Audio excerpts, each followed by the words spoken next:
good evening. This is Ken Roberts inviting you to listen to another adventure of Casey, crime photographer. Ace cameraman who covers the crime news of a great city. Our adventure for tonight, The Upholsterer.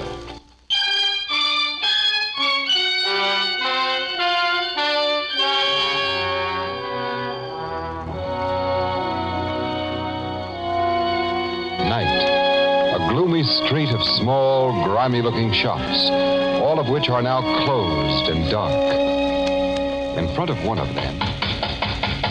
Goldblatt! Goldblatt! This is Perucci. Is everything all right with you? Goldblatt! Hey, what are you doing, Perucci?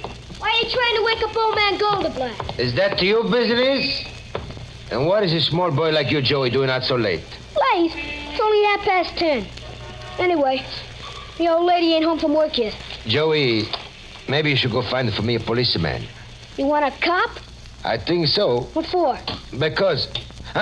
policeman is coming. That's Carmody, the big flatfoot. Officer Carmody! Officer! Yeah? Come here. Come here quick, please. Something wrong, Perucci? I don't know. A couple of minutes ago, Officer Carmody, I hear what sounds like gunshots. Gunshots, huh? Gee. Where'd you hear them? I was just going to bed behind my shop next door. Suddenly, from the other side of my wall, from Goldblatt's place, I hear boom, boom. Then I hear what sounds like something heavy falling to the floor. Door's locked tight. I call him. He don't answer. Hey, maybe the old guy shot himself, Carmody. Or maybe he's been murdered. Hey, kick the glass out of the door, Carmody. Pipe down, kid. Perucci, isn't there a window at the rear of Goldblatt's store in the room where he sleeps? See, but he's got iron bars on it, so nobody can get in. You'll have to kick the glass out, Carmody. I hate to disappoint your destruction-loving little soul, kid, but I'm not going to do any expensive glass smashing. Then how are you going to get in? Well, there's a transom above the door here, just big enough for a runt like you to climb through. Me? Goldblatt keeps that transom nailed shut, he told me. We'll see. I'll boost you up, kid, and you try it. Okay. Give me the lift. Right. Here you go.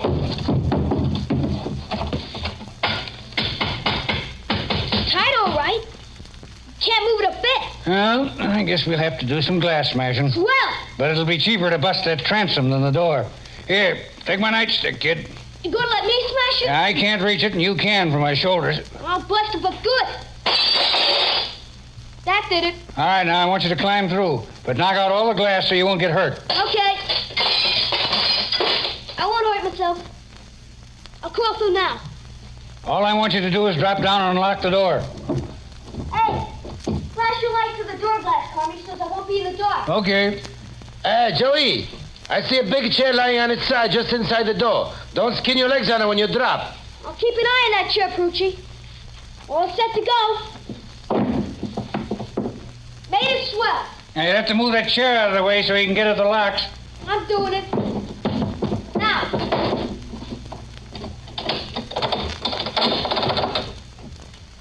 Turn the locks. Yeah, door don't open. Hey, wait. There's 3 locks in the store. I only turned 2. Okay, now. Okay, nothing. The door still don't open. Don't? You must have returned one of the 2 locks you'd already unlatched instead of getting the 3rd one you missed. I'll get them all this time. Let go of the knob, Carmy. Let me open the door when I can. Okay, but hurry. This guy Goldblatt would have to have his door triple locked. Goldblatt is always afraid he's going to be robbed. I got it, Carmody. The door's open. Well, it's about time. Now I'll have a look behind that partition. Me too. Goldblatt's workroom is back at that door. At least this partition door wasn't locked. Here's a light switch. Now we'll see. Well, I don't see anything look wrong. Neither do I, and I didn't expect to. You imagined those gunshots, Perucci. Hey, look here behind this busted sofa. What? Holy. It's a Goldblatt. Officer Carmody. Is he dead? Guy has 2 bullet holes through his chest. He's dead, all right. He's been murdered. Just like the guys in the movies. Perucci, close that front door. The killer's still in this shop. He's not leaving. Lock that door. See, I lock him. Maybe the killer shook to me. No, he won't. I'm keeping my eyes open, my gun ready. Not many places here to hide. Yeah? Nobody under this bed, Carmody. No, nobody in this closet either. You duck under that bed and stay there, punk, if there's any shooting. I ain't afraid. Do as I tell you. Nobody back of this pile of furniture. Nobody hiding anywhere. The killer ain't here. I lock at the front door again. Okay, Perucci. Well, let me have a look at this rear window.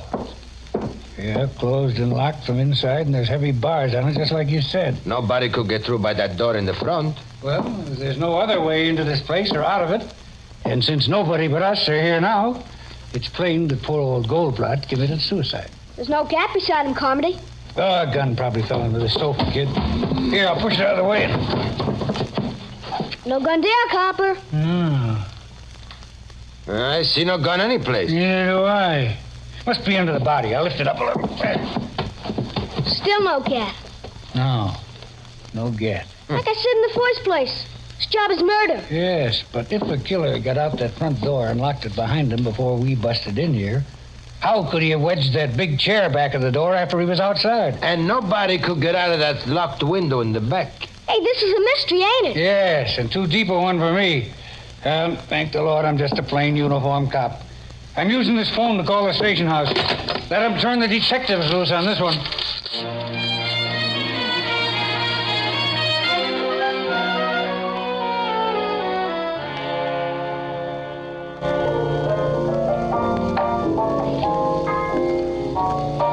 The homicide dicks weren't able to find any gun in that upholsterer's joint, huh, Casey? No, Ethelbert. They practically tore the place apart looking for one. But So. when the medical examiner got there, he said Goldblatt couldn't have committed suicide anyway. Well, if the guy was murdered, how did the killer get out of the place? Well, Captain Logan and his men are having a sweet time trying to figure that. Yeah, they're going nuts, too. Miss Williams and I just came from headquarters where we talked with Logan and also the kid and the shoemaker and the cop who found the body. They all tell a straight story? Well, it sounded straight to me, yeah. This has all the earmarks of a very baffling mystery. You and Miss Williams ain't been to the scene of the crime yet, huh? No, we weren't working when it was reported last night. But we're assigned to it now. Let's go to the Goldblatt shop and have a look-see, Casey. Okay, Annie. Yeah, Logan said he'd be down there about now. Maybe I can help the poor guy crack the case, huh? How you hate yourself. I? Why, Annie, how can anyone have anything but affection for a charming character like me?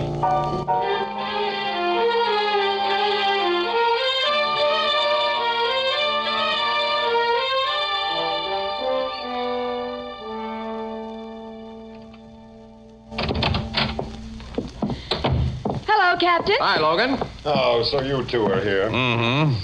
So, this is the scene of the impossible Goldblatt murder.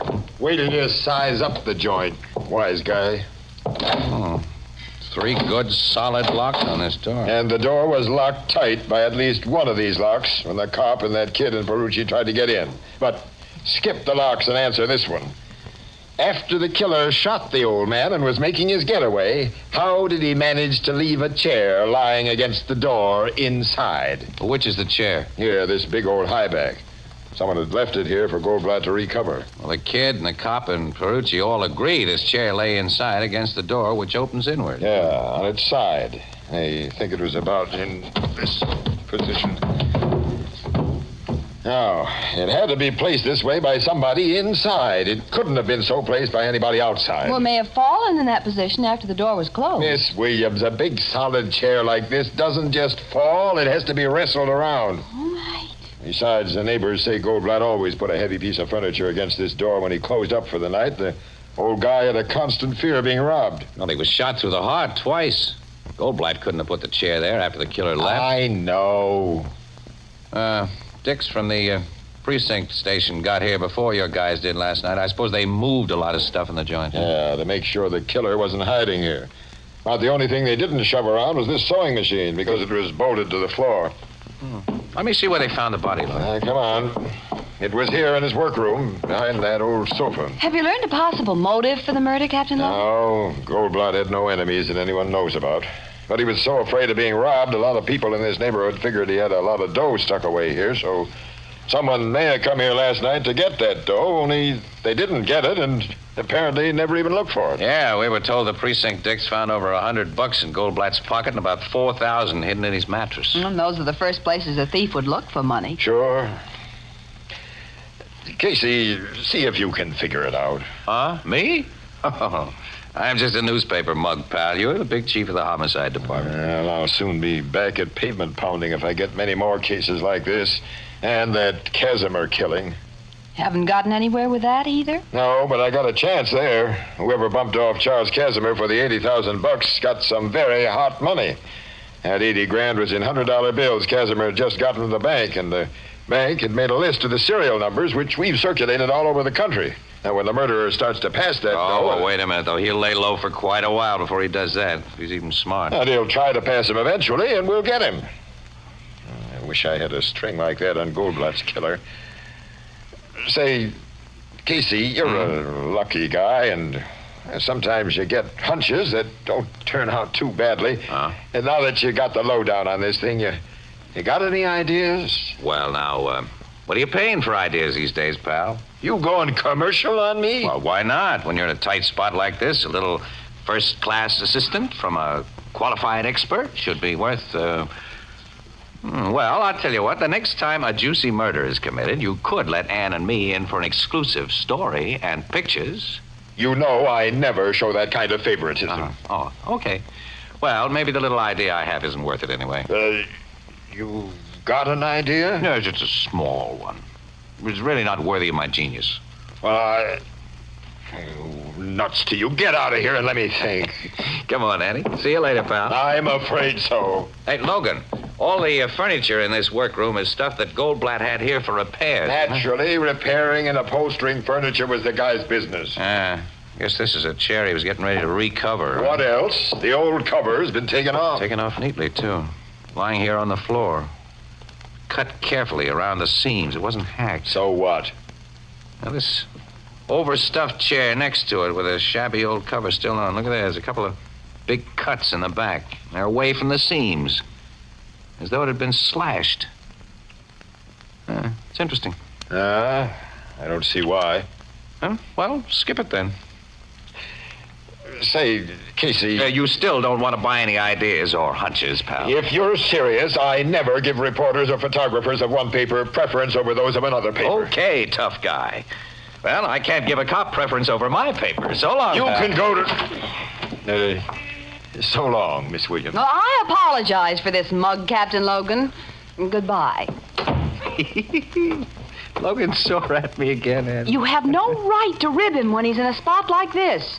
And I know you haven't even the germ of an idea that might break this case. Annie, I not only have an idea now, but I've got a hunch. Casey. Wait a minute. Let me write down something quick before I forget it. There we are. Okay. Huh? Come on, now, let's get in the car. We're going places.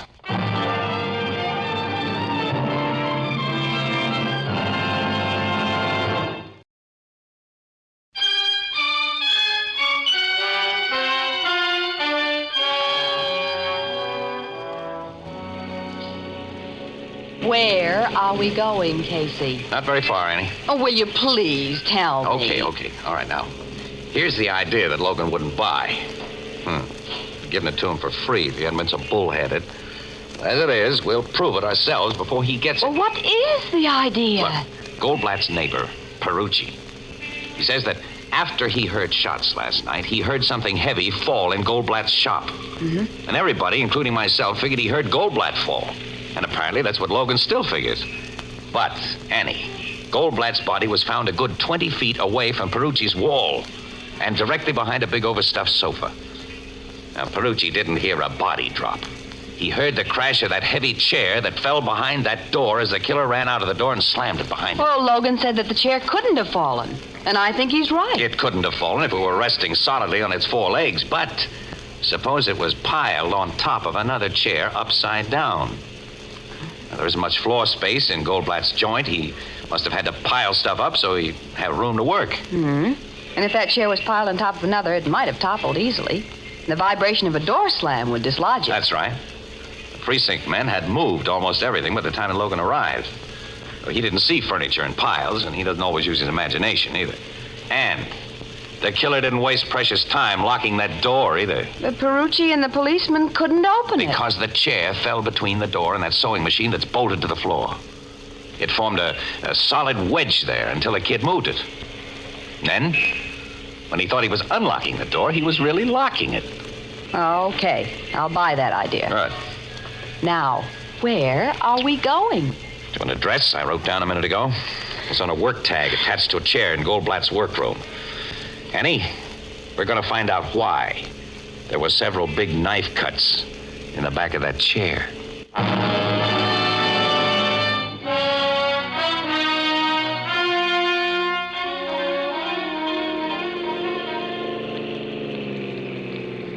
Yeah, there's the address, Annie. It's across the street there. Furnished room to let sign in the window. Yeah, rooming house. Mm-hmm. And it'll be the landlady who sent that chair to Goldblatt for recovery. Now, what's the full extent of your hunch about that chair, Casey? It tells me to get acquainted with the Mrs. Potter whose name was on it. And I hope that she'll give me some information. Now, look, Annie, you wait right here in the car. I will not. If there's information to get that may make news, I'm going to be where it's gotten. Annie, look, I'm not going to her as a newspaper guy. I'm going to let on I want to rent a room, see, and try to get her talking. Well, both of us can be renting a room. But together? I've heard such things have been done. We'll pose as husband and wife. Oh, well, that's something that hasn't been done yet. By us. Well, it's being done now. Huh? For very impersonal reasons. Come on. Oh, well, okay. Hope I can act like your husband. Well, you'll never learn any younger. Maybe you'll never learn, period. What? Nothing. You must have some sort of a plan, so you do the talking and I'll just stand by. Yeah, that'll be best. Okay, here goes the doorbell. You better begin to look wifely, huh? Don't worry about me. Hey, someone's coming. Now, remember, let me do the talking. Yeah, okay. Good afternoon. How do you do? We're looking for a room and saw your sign. Oh, won't you and your husband come in? Thank you. I have a very nice double room on this floor that's just been vacated. Do you mind the lower floor? Oh, not at all. Well, then come this way. Oh, what's your name? Mr. Casey. And Mrs. Casey. Oh, it's a pleasure to know you. I'm Mrs. Potter. Well, it's nice to know you, Mrs. Potter. Yeah. Well, now, let's see the room. One of my best was our back parlor when my husband was alive, but since I had to take in paying guests... Yes. Do you like it, Casey? You called your husband by his last name, Mrs. Casey? Why, It's a habit she got into before we were married. yeah. Oh, it's a little unusual. Yes. Well, I have a most unusual wife, Mrs. Potter. For one thing, she lets me do all the talking while she just stands by. I can see she's just a shy little thing. Shy. Shut up. Suppose you try it. Well, this is a comfortable-looking armchair. New, Mrs. Potter, or is this reupholstered? Oh, reupholstered. And by that poor man who was murdered last night. What? Murdered? Oh, there's a big piece about it in the morning paper. A little old man named Goldblatt. Why, we heard about that, Annie. Yes, we did hear about it, Casey, darling. Huh? They say it's quite a mystery, but it's given me a personal worry.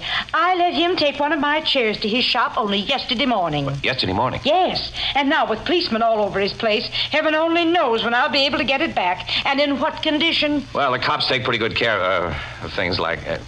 I believe they do. I hope you made note of the condition the chair was in when Goldblatt took it to his shop yesterday morning. Well, I mean, were there any tears or cuts in it? Oh, no. It was just terribly shabby and needed new covering. But my. Sending that chair out taught me something I'd never suspected. Oh, what was that, Mrs. Potter? Well, it's been in the room of one of my oldest lodgers, a gentleman who lived upstairs in the second floor front, for over 5 years, and I've always considered him one of the mildest men alive. But he flew into the most awful temper when he came home from work last night and found out that I'd sent that chair to the upholsterer. Oh, he did? Oh, but you're not interested in such gossip, of course. But, Do you like this room? I usually get $20 a week for it, but, well, by the month, I might make it a little cheaper. Oh, is it $20, huh? Well, have you any vacancies on the second floor, Mrs. Potter? Yes, I have an empty across the hall from the gentleman I just mentioned. Oh, you have? Oh, but I doubt if you'll like it. Well, could we see it? Of course. This way. It's a much smaller room than the one I just showed you. Oh, I won't mind that. Oh, but maybe Mrs. Casey will. Oh, no. I'm easy to please. Yes. Mind the stairs there. They're a little steep. The gentleman who didn't want his chair recovered, is he in his room now? No, he's never in this early. He's at business every day till 6 o'clock. Oh, but my, it's nearly that now. What business is he in? Oh, he's a bookkeeper. Oh. In the offices of the Charles Casimir Company. Charles Casimir? Poor Mr. Casimir was robbed and murdered only a short time ago. Dear, dear, dear, there's so much crime these days. Well, here's the room. Oh, it's fine. Swell. We'll take it.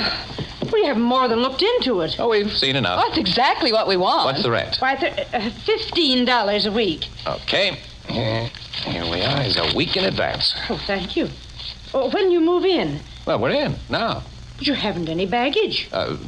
Well, it's outside in our car. We'll bring it in later. Later? Now, I know you have a lot to do, Mrs. Potter. It's nearly dinner time, so why don't you run along downstairs and don't bother about us one little bit. See you later, Mrs. Potter. Oh, but see you later, Miss Potter. Well, this is a little irregular, but you look like such nice young people. Goodbye. Did you get it, Annie? Of course I got it. The man across the hall had something hidden in that chair, and when he learned it had been taken to an upholsterer who'd tear it apart. He went to Goldblatt's. He slashed the back of that chair, took out what he'd hidden in it, and killed Goldblatt so he couldn't tell what he'd seen. And Mrs. Potter said that the man worked in Charles Casimir's office. Maybe it was the stolen money that was hidden in that chair. Yeah. Come on. The coast is clear. Yeah. We haven't much time. It's 5:45. 15 minutes is plenty if we work fast. Yeah. Oh, his door is locked. Naturally. These bevel spring locks have never kept me out of a place I wanted to get into. Not when there's enough space between the door and the frame to put this little gadget I always carry. Yeah. Hey, that did it. Come on, quick, so I can close the door again. Now what do we do? Listen, Annie. If this guy killed Goldblatt last night in order to get back the money hidden in that chair, he's had to hide it again. Now, 10 to 1, he's hidden it in here a second time. Yeah, so we search the place. Right. Well, Casey, maybe he's sewn it inside of something again. Yes, that's probable. Yep, look, here. There's a sewing kit on the dresser. There's a needle stuck in the lid. It's threaded with a piece of dark blue thread. Well, that means he was sewing on something blue. Yeah, there's nothing blue in the room. Well, we haven't looked in the clothes closet. Maybe there's something in there that's... Then I'll open the door and... Don't scream, young woman. And if either of you moves, I shoot. Well, this is quite a surprise. It was very fortunate that I came home earlier than my usual time today. We wouldn't call it fortunate. Back over to that wall. What do you think you're going to do? There's only one thing I can do to protect myself. Kill you. I have a car parked outside, and I can make my getaway. And there's something I'm taking along. My winter overcoat. Casey, it's dark blue. There are $80,000 in bills sewn in its lining. Charles Casimir loot. You are quite right. And now, goodbye. You're not going to shoot us? Casey! No, you don't. No. Knocked his arm out just in time. Yeah, you've knocked him out. I'll see that he stays out, too. Annie, run down and get my camera from the car, will you? We get exclusive pictures and a story without any deal from our pal, Logan.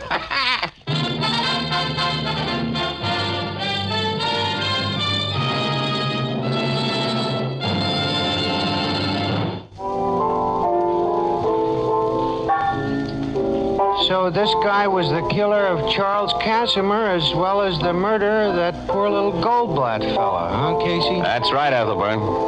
The Casimir job was his first crime. See, he worked in Casimir's office, and he learned about the $80,000 withdrawal that his boss was making. And he got a greedy impulse. And he never had a chance to spend a nickel of the dough he did 2 murders for. Like I always say, to coin a phrase, crime does not pay. That's right. Well, it pays Captain Logan. He's been congratulated by the commissioner for solving the Goldblatt and Casimir jobs, and told that he's now right in line for an inspectorship. How did Captain Logan get the credit? Oh, hey, he deserved it. Yeah, that guy's a swell cop. Just because a pair of newspaper stiffs like Miss Williams and I run into a little luck. Our Mr. Casey, whom I sometimes like, Ethelbert, called Logan in to make an exclusive arrest of the killer. What do you and Casey get out of the deal? An exclusive story, plus pictures. Casey got a bullet hole through the sleeve of his best coat when the killer shot at Well, him. I never liked that coat. And I've got a blasted reputation with Mrs. Potter. She's found out that I'm not really Mrs. Casey. This is the United States Armed Forces Radio Service, the voice of information and education.